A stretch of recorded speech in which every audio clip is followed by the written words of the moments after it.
Welcome. In front of me I have fake Samsung.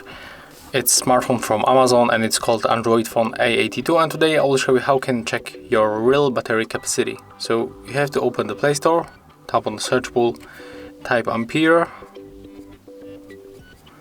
and we have to download that application from Braintrap. So let's install.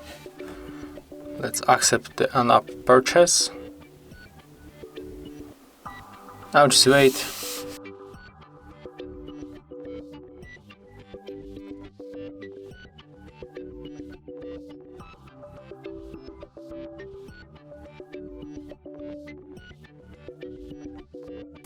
Right now let's open.